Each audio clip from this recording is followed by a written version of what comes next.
issues, so if you're watching from home, bear with us. I don't know what more we can do, so I guess it is what it is. The audio should be up, if you just want to listen, and so we'll go from there. Other than that, I want to welcome the Millers here today, fill in the pews for us, and I don't know if you can see them. If I just put them on camera so they can all wave to their very large fan base.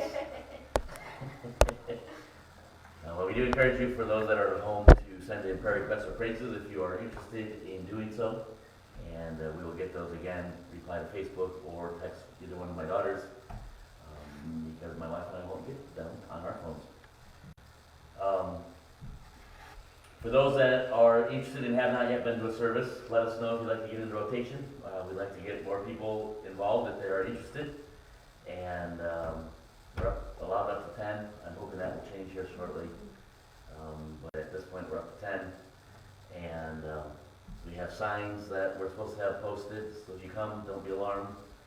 We've been told to have signs in the bathroom, signs at every sink, signs periodically throughout the building. We're supposed to have signs posted to tell you how viruses spread, which seems ridiculous. Maybe signs of how sin spreads or how the gospel should spread. But anyway, the requirements for a church to be open is that they have signs for how a virus spreads. So that's on the screen for like 5 seconds, and every so often you see that again. I think therefore we have fulfilled all of our signage that we have, and the cleaning and roped off certain sections and all of that. So I think we are good to go. And again, I think we have most people already signed up, but if you're interested in being part of the services, even if you aren't normally part of the service, let us know, and we will put you into the rotation. As far as some prayer requests that I know of, in fact, I'll go to that screen.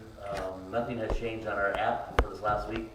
Ed and Beth no longer are moving, now they are moved. And so continue to pray for them. In fact, he may have everything now. Yes. He may have everything from Toulon, from their house here, so they are completely moved there to Tennessee, and so continue to pray for them with that transition. We did have 2 deaths, not directly related to our church. Charlie, he attended here, like 6-7 years ago? Probably. 6-7 years ago, just a few times. Maybe a dozen times at the most. But anyway, he's been struggling. I think it was cancer, if I recall. He's had cancer, and I've seen him a number of times. He lived right by the post office here in town, and almost every day when I'd go to work, I'd see him. He'd be walking through the park, usually as I'm either coming or going, and super friendly. Always called me Reverend. Hey, Reverend. And always very cordial. When he passed away this last week, I believe Monday, if I'm not mistaken. And then Brian Ely, who I don't believe has ever been to the church, but his son, Braden, was the one that passed away a couple years ago. T-boned out here at the end of the junction here. And he had been fighting cancer for quite a while. And he passed away yesterday. And so 2 people one that has actually been here, that we've actually prayed for them as a family for the loss of their son, and he now passed away as well. So I want to continue to pray for the families of Charlie and Brian Ely.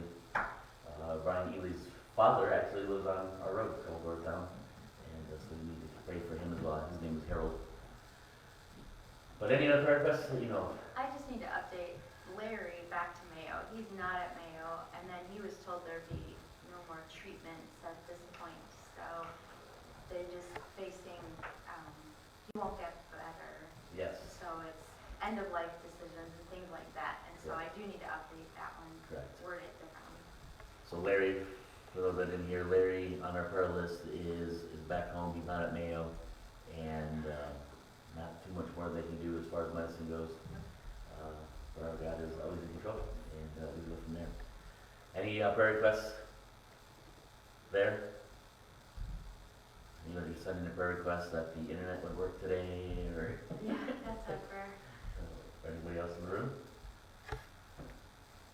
I just ask continued prayer for Matt, just as life's a little uncertain, but that's Yes. part of growing up too, and so he's learning life lessons, and I'm thankful for that, just praying that he would grow through this, and he just takes it all with stride. So Yes. it's not that he's concerned, but I just think there's a lot of question marks right now in his mind of what's next.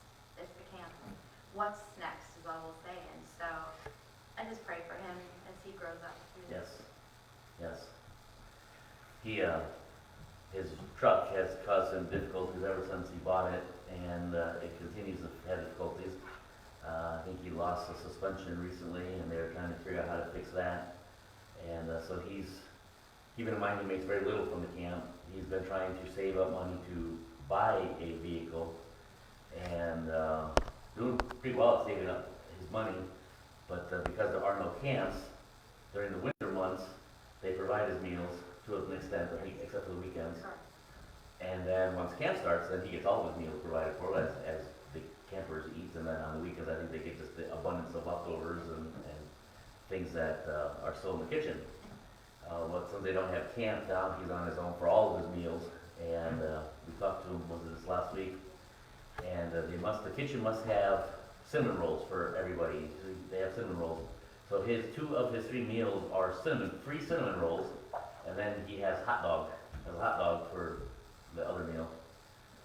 Just because he doesn't have the money or doesn't want to spend the money on food, because he's got the vehicle thing. So we are working on getting him a package of something besides cinnamon rolls to send to him.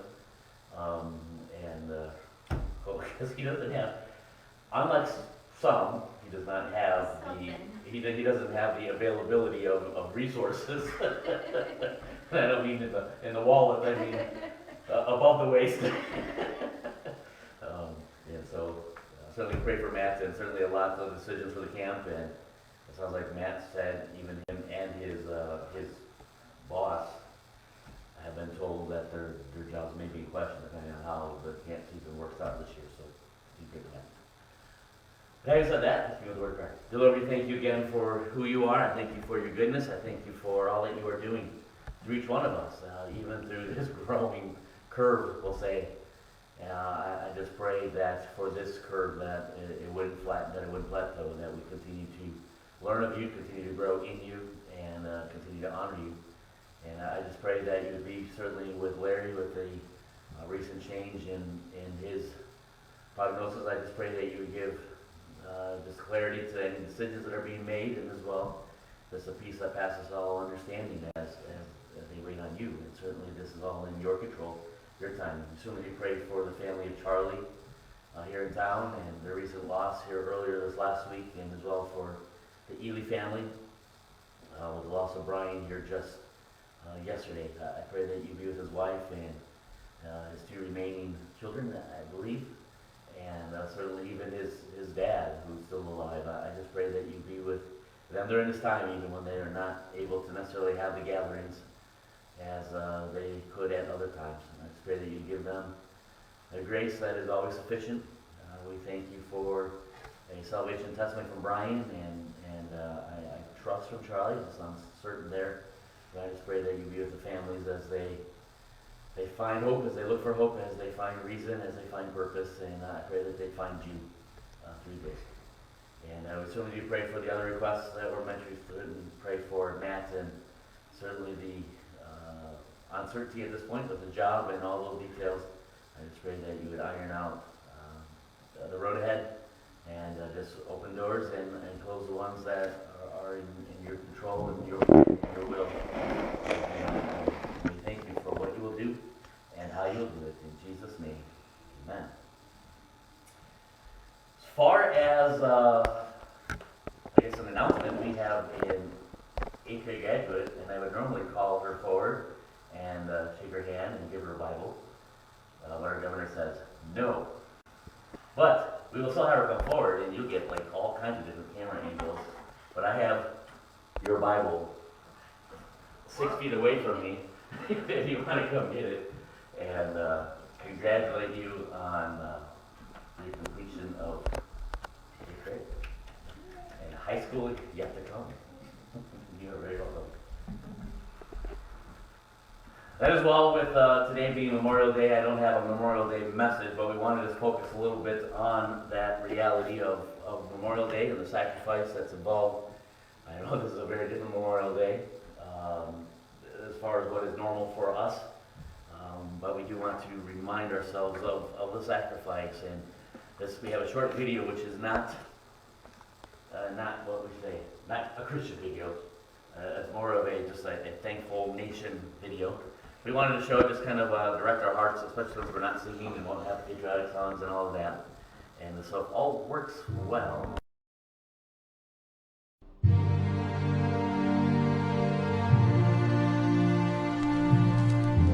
Let every nation know, whether it wishes us well or ill, that we shall pay any price, bear any burden, meet any hardship, support any friend, oppose any foe, to assure the survival and the success of liberty.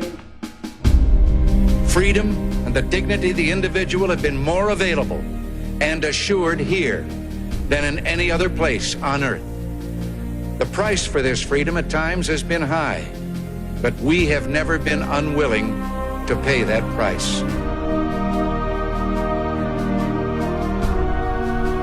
The sloping hills of Arlington National Cemetery, with its row upon row of simple white markers bearing crosses or stars of David, they add up to only a tiny fraction of the price that has been paid for our freedom. Today we pray that those who lie here have found peace with their Creator, and we resolve that their sacrifice will always be remembered by a grateful nation. The fallen give silent witness to the price of our liberty, and our nation honors them this day and every day.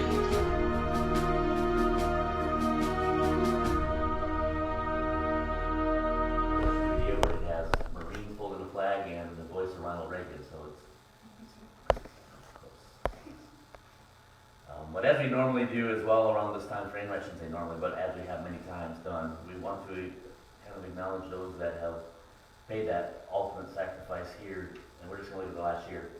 Many times we've gone through a very long list. But just in this last year, there have been 3 from Illinois that have passed away, all of them from the Chicago area. In fact, one of them, I believe the last guy, Joliet, his family actually, after he enlisted, moved to Texas. And so he's still considered an Illinois casualty, but he's actually buried in Texas where his family is now. But I thought to kind of help us see the reminder of the flesh and blood, so to speak, of loss, of casualty. I wanted to read, these are from, they may all be from Chicago, this is sometimes. So Chicago newspapers, because they're all from that general area. This first guy, Specialist Michael Isaiah Nance, had a very long article. I want to read some of this here. 4 weeks before he was killed in Afghanistan, Army Specialist Michael Isaiah Nance, a Southside native, was hamming it up for the camera on a mother-son trip to Europe. I'm certain for this mother that these are days that she will never forget. In Croatia, he took on the persona of his favorite celebrity chef, Gordon Ramsay, who's nothing to eat, but maybe some of you know that, while critiquing a meal as his mother shot a cell phone video. In London, the two struck a pose by a stone-faced guard outside Buckingham Palace. In Paris, their backdrop was the Eiffel Tower. Shortly after the two returned to the United States, he was deployed on his first overseas tour to Afghanistan. There, Nance, 24 years old, regularly FaceTimed his mother, telling her it was hot and that he was eating a lot. He was in Afghanistan less than 3 weeks when he was killed. Nance died Monday along with Private First Class Brandon Kreischer of Stryker, Ohio, when an Afghan soldier, ostensibly an ally, opened fire. According to U.S. officials who spoke to the Associated Press on condition of anonymity, because they weren't authorized to speak on the record about details that had not yet been made public. The Defense Department said the soldiers died, quote, as a result of wounds sustained in a combat-related incident there in southern Afghanistan. Hours after he was killed, this I can't imagine, hours after he was killed, 2 uniformed Army personnel arrived at the Chatham home where Nance was raised by his mother and grandparents, said Nance's great-uncle, Keenan Forrest. Nearly everyone in Nance's family except his mom was there. The occasion was a meal after the burial of Nance's great-grandfather, Sam Forrest Jr., a Korean War veteran. We were all laughing and joking, telling family stories, and I see them out the window, and I was like, I hope they're not coming over here. So this is an uncle saying this. Nance's mother was at her home in Orland Park. Forrest drove there, and the uniformed soldiers followed in their vehicle. Sean, the mother, was confused. She was like, what are you guys doing here? What's going on? Why are you all here? And then she just broke down, said Forrest, an airline customer service rep. I can't imagine, as you are literally having a meal at the funeral of burying a grandfather, having the presentation of the chaplain and military arms, I would say, I guess, of the, hey, your son has passed away, has been killed. And so that is our first one, Specialist Michael Nance. The middle one there, Specialist Henry Mayfield. He went by Mitch. He was killed in action on just this year, January 5th, 2020. Mayfield, 23, was killed January 5th on Manda Bay Airfield in Kenya. I want to make sure I had that right. Al-Shabaab, an Islamic extremist group based in Somalia, has claimed responsibility for the assault that killed Mayfield Jr. and 2 American defense contractors. A closed casket draped in American flags stood before dozens of people who celebrated Mayfield's life and service of remembrance and music at the church on 114th Street in Chicago. His grandmother, Annette Horton, said in the program, "We love you, but God loved you more." Mayfield graduated from Hillcrest High School in 2014 and attended Northern Illinois University in DeKalb. He worked as an aircraft fueler before joining the Army. And then our last one is again for understanding the person, specialist. Paper says specialist, the Army said private first class, and I don't think you can be both, but I may be wrong there. I don't know if AJ's looking, of course AJ's not in the Army, but I bet he would understand if he was watching. Anyway, whether he's a private first class or a specialist, or maybe both, I don't understand all of that. But it says Aurora, Illinois, we hold a memorial ceremony next week to honor U.S. Army Specialist Miguel Villalon, the former East Aurora High School student killed earlier this month by a roadside bomb in Afghanistan. Villalon and a second soldier, Staff Sergeant Ian McLaughlin of Newport News, Virginia, were killed January 11th when their vehicle was struck by an explosive in the southern province of Kandahar. They were assigned to the 307th Brigade Engineer Battalion, 3rd Brigade Compact Team, 82nd Airborne Division based in Fort Bragg, North Carolina, according to the Pentagon. Their deaths were the first U.S. casualties of 2020 in Afghanistan. The Taliban has claimed responsibility. And so our 3 Illinois soldiers, very young, all 3 of them, killed since last Memorial Day. And I think it's appropriate, just again, to go to the Lord in prayer and just pray for their families. I know nobody ever, when they're in this situation, when they're in these shoes, looks forward to Memorial Day weekend. But there is something about Memorial Weekend when you're standing in the shoes. And this is a very different Memorial Day weekend. It would be a rough one to have to go through as a family for your first time. And so we want to pray for these 3 here very quickly. Let's pray. Dear Lord, we do thank you for our military. Thank you for all the divisions, all the branches, all the men and women involved of all ages and backgrounds. And we thank you for them and for the sacrifice that each one of them are willing to make. I pray that you be with each one of these here on the screen, that they're specific to their families. I don't believe that any of them were married. I don't believe any of them had children, but they were all children. In their parents' eyes, they were all siblings, brothers, in their siblings' eyes. And I just pray that you would give grace here even this weekend as they are reminded on this weekend of the sacrifice of their loved one. Some of them pretty still fresh on their hearts. Wounds are probably still very deep. And I just pray that you would give those families involved just an understanding of you. I don't know their backgrounds. I don't know their hearts. I don't know their salvation. I don't know their testimony. But you are aware of the very numbers of the hairs on each one of their heads. And I just pray that this weekend that they would be able to grasp you, perhaps in a clear way, perhaps for the first time ever. And I just pray that you would do a work in their hearts and their lives. I pray that their lives would be honored, and just that you would be able to beyond even what I know what to ask, and I know what to pray. Lord, we thank you that you are there with that family, each one of these families. And I thank you that you are aware of their hearts, aware of their needs. And we certainly place them in your hands. And I just pray that you be with our time as we continue on to your honor and to your glory here this morning. In Jesus' name. Amen. This time we have a couple of such musics. I believe the first one is a duet, a piano duet with my wife. And she actually, if you're watching my camera, she'll actually not be at the piano for this duet. We have pre-recorded this with her friend Ruthie in college. Probably all 4 years, huh? Ruthie was her partner in crime in many assorted and various crimes, I could probably say. But they were very, very good friends. In fact, I think that she had to approve me before we could start dating. But anyway, so we have a duet from my wife at our home and Ruthie Horner in her home in Minnesota.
morning we want to go back to Exodus as we continue on in our journey with the nation of Israel. Kind of reminding us, Psalms 68 verse 19, "Blessed be the Lord who daily loadeth us with benefits, even the God of our salvation seeketh." Blessed be the Lord who daily loads us with benefits. And regardless of what we're going through, regardless of how long this thing lasts, regardless of how long our governor lasts, and the executive orders and all the other things that seem to be transpiring, we can know that our God is daily loading us with benefits, and we need to be taking advantage of those. Because as I said last week, this event will soon end, and the next one will soon start. And we have to learn today how to respond today, because there will be a next one. The Lord tarries, and we do as well. And so we want to again look at responding to our chaos, not just this circumstance, but what an opportunity that we have, kind of as I mentioned repeatedly, as the school room, the school setting, the school bell has rung, and there are things that we need to learn, and they will help us in the next stage, the next phase, whatever it may be. We need to learn today for our tomorrow. And before we dive into the Word of God, let's begin with the word of prayer. Lord, we thank you again for your word. I thank you for the time that we have together. I pray that you allow me to decrease, that you alone would increase. I pray that as we look at a number of verses here this morning, I pray that certainly the message would be clear, that the application would be true. And I pray that we'd be able to live your word in our hearts, in our lives, in our homes, to your honor and to your glory. And I just pray that you be with our time now as we look to your word. In Jesus' name, amen. I don't believe that I have ever started a message quoting David Letterman. And I don't ever imagine that there may probably another reason to do so. But September 17th, 2001, the first day that the Late Show with David Letterman would return to the airwaves after the attacks on September 11th. The attacks, if I recall, was on a Tuesday, September 11th, and they took the rest of the week off, did not have any shows back.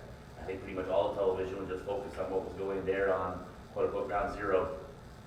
And on that following Monday, September 17th, the airways again were, how could I say it, awakened with the sound of Letterman's voice.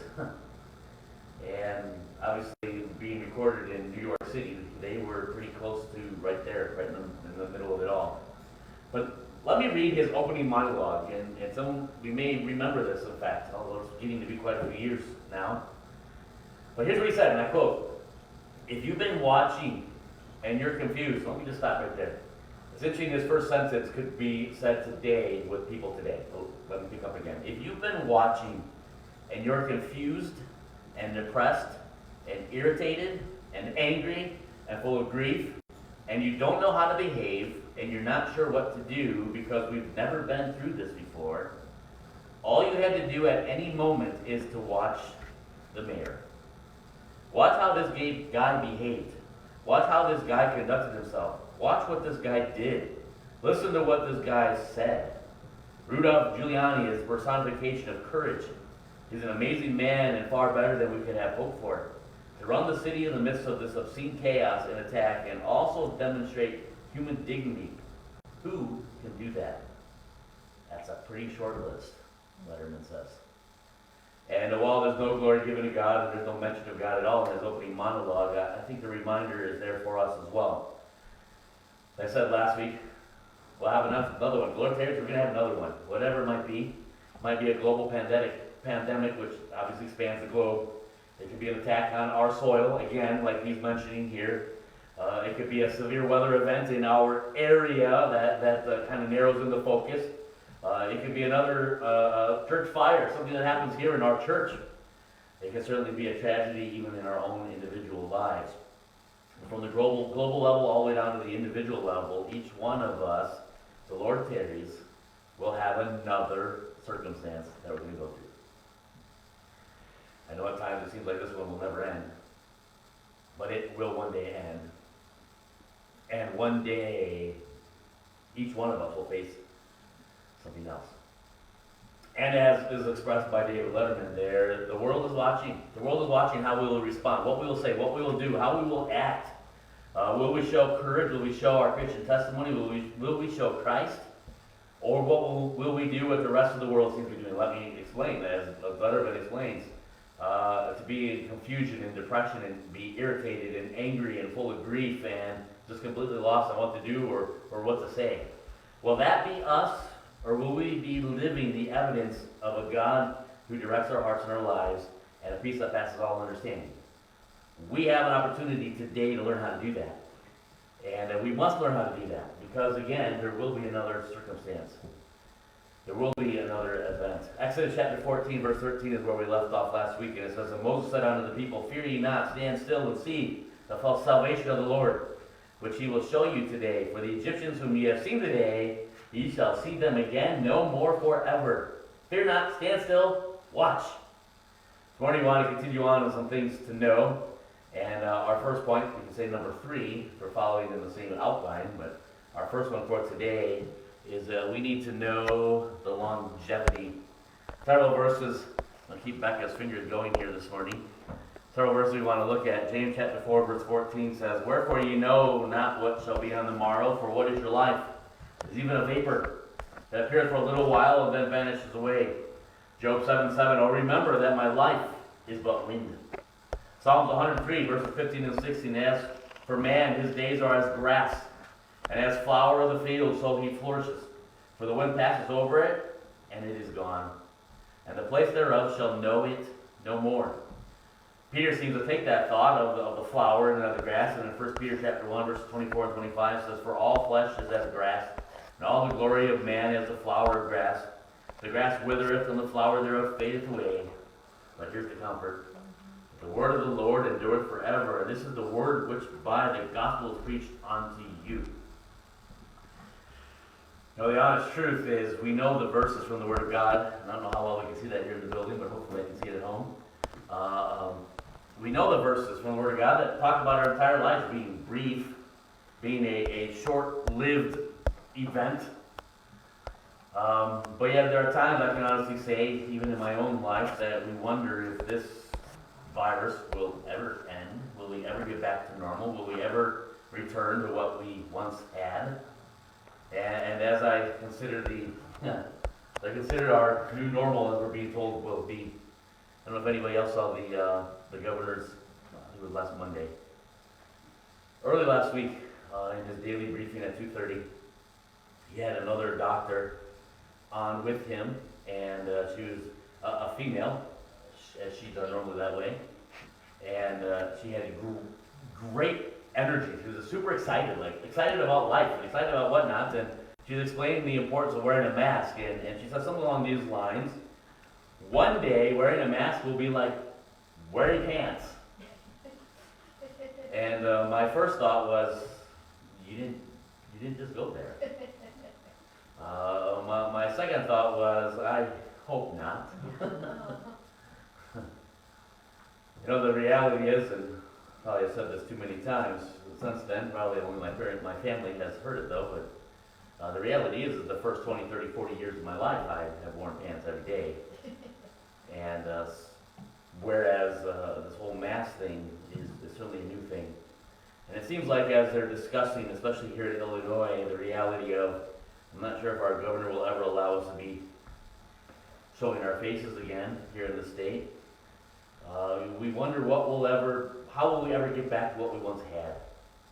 And like the words of Letterman, people are responding in anger and confusion and depression, and they don't know what to do. Why? Because as 9/11 proved, we've never done this before. And here we are again. We've never done this before. And people's response to it are they're lost. They don't know what to do. They don't know what to think. The truth is, Letterman can teach us anything about that event as it applies to this event. The next event will probably show the same thing. So Exodus chapter 12 here, verses 40 and 41 is where we want to go here this morning. Exodus chapter 12, verse 40 says, "Now the sojourning of the children of Israel who dwelt in Egypt was," if nobody's looking there, anybody have an idea how long they were sojourners? 430 years. 430 years. Now, that is just describing their sojourning. That is not necessarily describing their time in Egypt, although a lot of that time was in Egypt. But their sojourning was 430 years. After a point, you've got to say, we're no longer sojourners, we are prisoners. We're not sojourners as one who is, here's the biblical definition, a resident alien who did not belong and could not settle down to enjoy the privileges afforded to citizens. For 430 years, the Bible is still calling them as sojourners. There was not a single day, especially when it comes to the time frame of Exodus, that one of them could wake up in the morning and say, you know what, I've had enough of this. I'm done. I'm out of here. See ya. And just walk right out of the city. They didn't have that ability. They didn't have that privilege. They couldn't do that. Yet the Word of God still calls them sojourners. 430 years. Now for a connection, kind of connect the dots, we know that Moses lived to be 120 years old. And so there were certainly cases where longer life than what is normal today was carried out. We also know that there are other cases that had shorter life than what was today was carried out as well. But we can easily state confidently that there were people that were born in Egypt that knew nothing but Egypt. But yet they were still called sojourners. This was not their home. They were resident aliens. They were almost to a point, as we would define them today, illegal aliens. They weren't supposed to be there as far as their thinking was. Genesis chapter 15. I want to connect a lot of dots here, so hopefully you can follow with me. Genesis chapter 15. Abraham is asking God, how is it that I'm going to be the father of many nations, seeing as I don't have a child? And in Genesis chapter 15, verse 5, it says, and he brought him forth abroad and said, look now towards the heaven, and tell the stars that thou be able to number them. And he said unto them, so shall thy seed be. Verse 13 and 14. And he said unto Abram, know of a surety that thy seed shall be a stranger in a land that is not theirs, and shall serve them, and they shall afflict them 400 years. And also that nation whom they shall serve will I judge, and afterwards shall they come out with great substance. You realize that Abraham was told before he even had Isaac that his generation was going to be basically in bondage for 400 years before Abraham even had his first child. Acts chapter 7, Stephen is kind of helping fill in some details for us. Acts chapter 7, verses 2 through 8. Here's part of Stephen's last sermon before he was stoned. It says in Acts chapter 7, and he said, my men, brethren, fathers, hearken. The God of glory appeared unto our father Abraham when he was in Mesopotamia, before he dwelt in Charan, and said unto him, get thee out of thy country and from thy kindred, and come into a land which I shall show thee. Then came he out of that land of the Chaldeans, and dwelt in Charan, and from thence, when his father was dead, he removed him unto this land, wherein ye now dwell. And he gave him none inheritance in it, no, not so much as to set his foot on. Yet he promised that he would give it to him for a possession, and to his seed after him, when as yet he had no child. And God spake on this wise, that his seed should sojourn in a strange land, that should bring them into bondage, and treat them evil 400 years. And the nation to whom they shall be in bondage will I judge, said God. And after that shall they come forth and serve me in this place. And he gave him the covenant of circumcision, and so Abraham begot Isaac, and circumcised him the 8th day, and Isaac begat Jacob, and Jacob begat the 12 patriarchs. Paul, kind of picking up on Stephen's account, continues, Galatians chapter 3, verse 1. O foolish Galatians, who hath bewitched you, that you should not obey the truth, before whose eyes Jesus Christ has been evidently set forth, crucified among you. Among many things, the Galatians were struggling with that, kind of the technicalities of the law and Christianity. How do those work together? And we've only known the law, but now you're telling us about grace, and you're telling us about liberty, and you're telling us about freedom, and seemingly contrary to the law, and so the Jewish Christians were struggling with that. Well, how do these all work together? You can't speak this way without completely disregarding this, but if you elevate this, then how can you speak in this way? And so it was great confusion. So Paul's writing, among other things, to the church of Galatia, kind of helping them with this thought. Verse 16.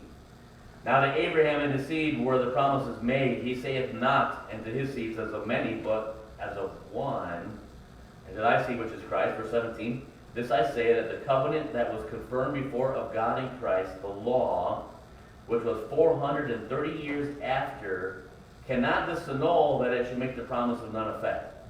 Now, Paul is getting into some pretty deep doctrine right here, and it really isn't a different topic, but let me try to help summarize here. The promise of the Messiah was made through Abraham, correct? That through his descendants, all the nations of the world will be blessed through Christ. The promise of the Messiah was made through Abraham. Abraham was given that promise before Isaac was even born. Isaac is born, and for the first 430, so from the time that God makes the promise to the time that they go back and conquer with Joshua the land of Canaan is 430 years. 430 years that God already knew about and had, could we say this way, willed for them before Isaac took his first breath. 430 years that God said to Abraham, this is what will happen. You will be the father of many nations, and through your descendant, Christ, the entire world is going to be blessed because of you, Abraham, because of your faith, Abraham, because of your testimony, Abraham. More importantly, because of who I am, God says, Abraham. But for the first 430 years, there's going to be some trials. You're going to be sojourners. I'm going to offer you a land, but Abraham, you will never be able to claim that land as yours. You're going to be a sojourner, and you are going to die as a sojourner. And for the first 430 years from this point on, they won't have a land. In fact, 400 of those years, they're going to be in bondage. No, the truth is it's easy for us to say, when will this end? When can we get back to normal? When can we stop wearing these masks? I'm not going to sing it. But this morning, I in my musical, every once in a while, and my family will probably be honest and tell you how often every once in a while it is, but every once in a while I'll just break out in eloquent song. And this morning I broke into the "Oh How Love I Thy Law," which is a funny way of speaking English, but it's the King James interpretation of the poetry of Psalms. "Oh How Love I Thy Law." Well, I broke into "Oh How I Don't Love My Mask." And what did I say? It is my frustration all the day. And I won't tell you the next phrase because it gets a little politically edgy.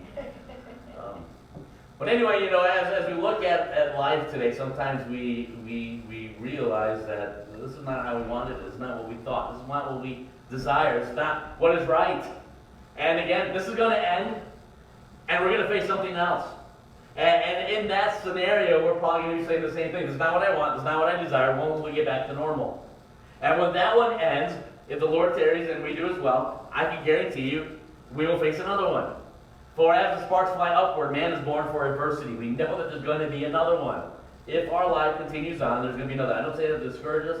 I don't mean that for depression. I mean that for comfort and hope, that the very reality is God already knows what it is that we're going to face. And it's going to be temporary. If our entire lives is but a vapor, think of how short the circumstances of our lives are in that regard. And granted, this has been going on for 2 months now, and I'm ready for it to end. I'm ready to go enjoy a Chiefs game and see fireworks and go to a restaurant, sit down for a restaurant, and all the other things that we can't do today. You know, we've got to learn that this is just a temporary thing, and it's purposed by our God. 430 years, Abraham. I'm going to give you a promised land, but you won't have it for 430 years. But those 430 years are important. Those 430 years have lessons. Those 430 years are things that are going to be necessary. And how much of the law, how much of the reality of their background hinges upon those 430. The Passover that still continues on today was from those 430 years. The law, which is what Paul's pointing out here. Let me get back to Galatians. Paul's pointing out, hey, the promise was made of Christ to Abraham 430 years before the law was ever written. The law doesn't get rid of that promise. The law didn't change that promise. In other words, what Paul is pointing out, to get back to the doctrine, hey, here we are today struggling, what's the connection of Christ and the law? Let's jump back and realize that the connection of Christ was 430 years before the law ever was transpired. And so the law did not reestablish something. Christ is already here. He's accomplished what the promise 430 years before the law ever was. And so as we look at the reality of what Christ has for us, this won't last forever. It may be months, but I probably guarantee you, probably confidently, although I don't know, but I'm guessing it's going to be quicker than 430 years. This too shall pass. Know the longevity. Know the reality is at times we can lose sight of our focus. We can lose sight of the reality of this is but just a short time thing. It's just a small section of a vapor of a life. And we've got to be reminded of that. Continue on. Not only do we need to know the longevity, just 2 points again this morning. We need to know His presence. I would dare say that there are some Christians in this current pandemic that are worked up because they've lost sight of the ever-present nearness of their God. And I'm not saying that in judgment, I'm just saying that as reality. There are a lot of Christians today that are worked up, that are frustrated, that are discouraged, that are depressed, they're overwhelmed, that they don't know what to do, they don't know where to go, they don't know what to say. Again, not meaning to quote David Letterman again, but the reality is that this describes a lot of Christians yet today. And I understand the importance of our rights and defending them, and I understand the reality of being an American citizen. We've gone over this all before. And I know there's a fine line, kind of a debate between the knowledge of God combined with the power of God in contrast to man's choices today. And I know, here's a great thing to throw out there. We hold elections, but God ordains who's going to lead us, does He not? Doesn't the Word of God say that? God has ordained who's going to be our leadership. He ordained that our governor would be the governor and that our president would be the president. We may not have voted that way, but God ordained it to be that way. And if you want to struggle over the concept of God's sovereignty and His power and contrast it to our choice, just look at our political system and our election process. We go to the elections and cast a vote, but our God already knows, and our God has already established who's going to be our next president. That'll get your mind going in circles and probably never end how that all works out. Let's jump back to Exodus chapter 13, verse 21 and 22 here. And the Lord went before them by day. This is just as they're leaving Egypt. The Lord went before them by day in a pillar of a cloud to lead them the way, and by night in a pillar of fire to give them light, to go by day and night. Verse 22. He took not away the pillar of the cloud by day, nor the pillar of fire by night, from before the people. Do you imagine at first not knowing where you're going or how you're going to get there if you're an Egyptian? These are people that have never known anything besides Egypt. They've never known anything besides slavery, besides bondage. And now they're being led by Moses out of the city to a land they've never seen, they've never known.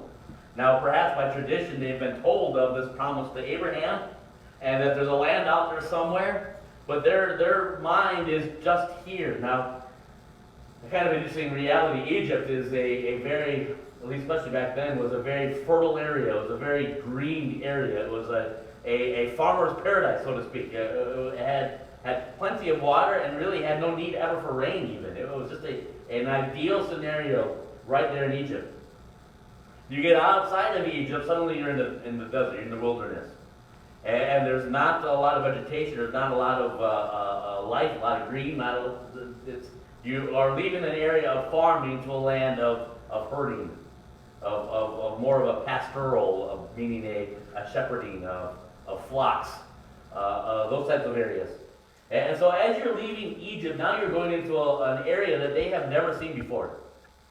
It was the last year when we went to California. Never obviously been out there.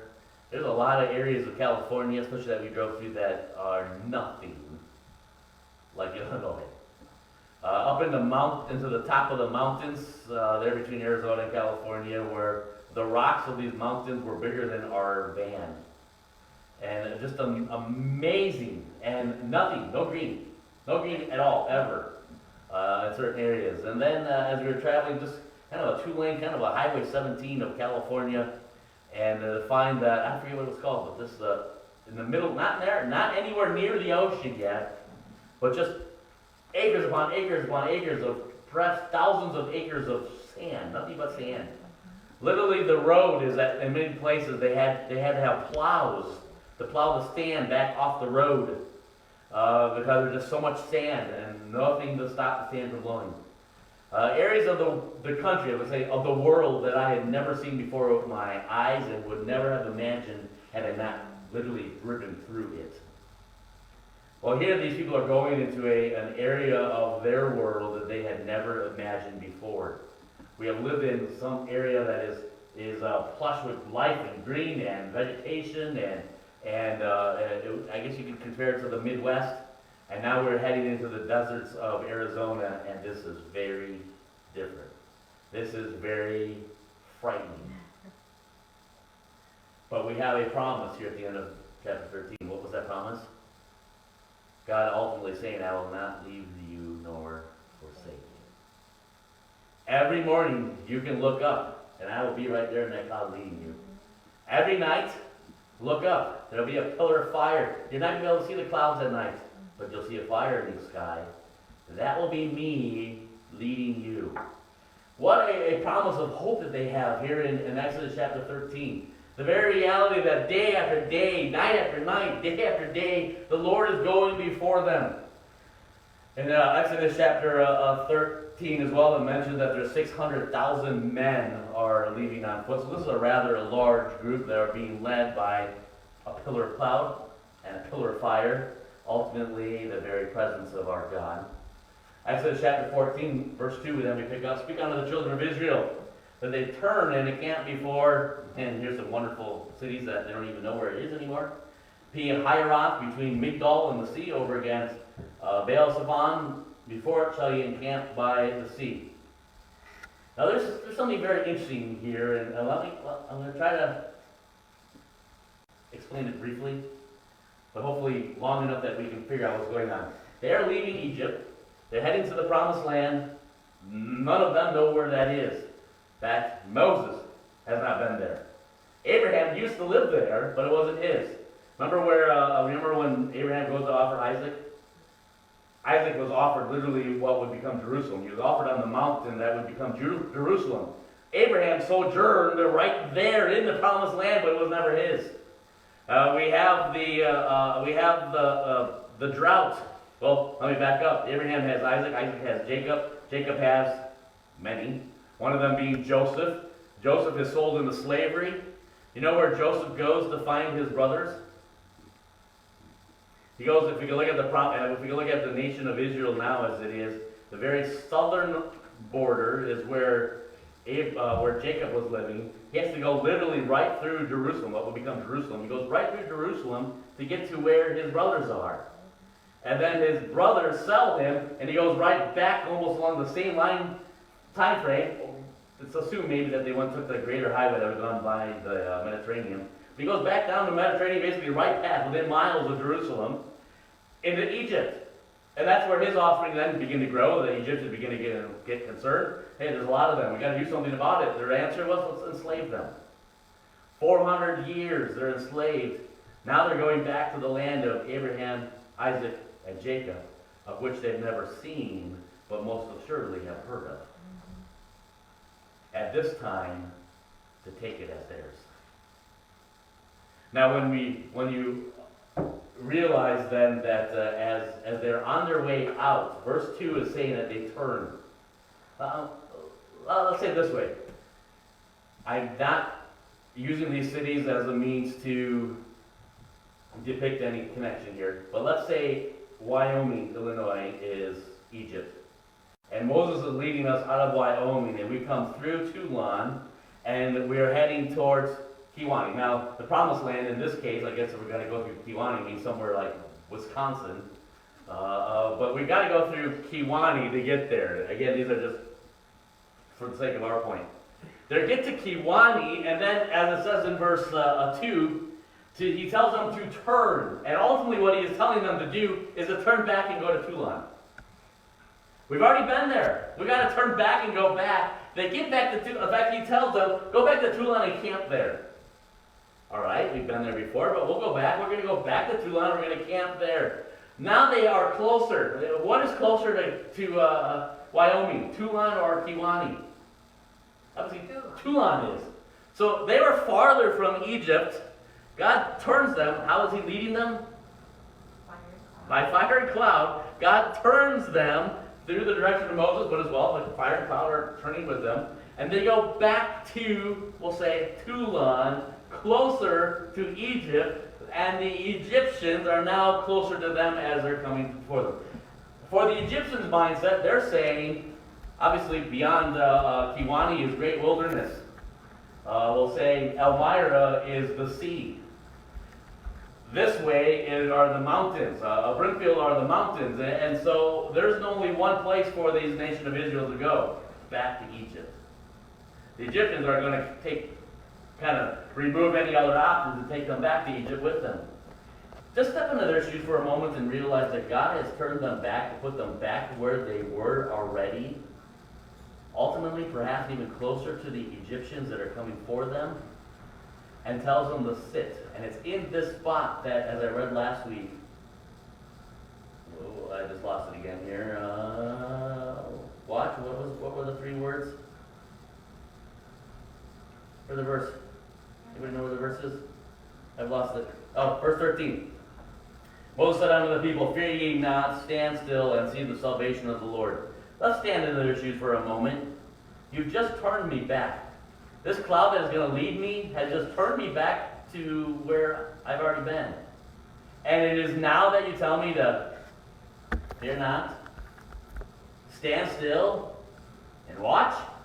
That would have been a lot easier to do in Kewaunee. That would have been a lot easier to do farther from here. You just turned me around and set me literally in the path of my oppressors. And now we see our oppressors coming. You tell me just to fear not, stand still, watch. I've got Egypt over here. I've got where I've already been, but the Lord brought us back from there. I've got mountains and I've got waters. Where am I supposed to go? What is fascinating, in fact, let me continue on here. Verse 19. And the angel of the God which went before the camp of Israel removed and went behind them.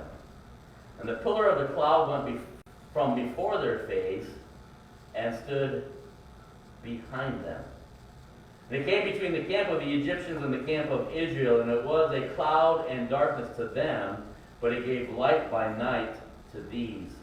So the one came not near the other all the night. Now there's a lot of disagreements of exactly where the path is, where they were at this point, even disagreement of what sea they crossed. The Bible mentions a Red Sea, but it turns out in that day and age there are a lot of seas that they call red because of probably perhaps the sands of the wilderness. I'm not sure. But anyway, there seems to be some even disagreement about where exactly they were at this point. But what we do know, that which has led them is now behind them for this reason.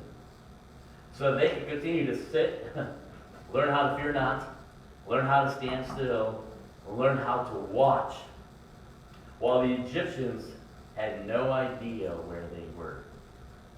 What I find fascinating is on their side, what did they have? The Bible says light. What was on the Egyptian side? Darkness. On their side, they had light 24/7. They could do whatever was necessary. On the other side, they had darkness 24/7. They had nowhere to go. They didn't know what to do. On one side of the cloud, there was hope and there was comfort, although there was still a body of water they had to get across. But there was at least the assurance that we can see.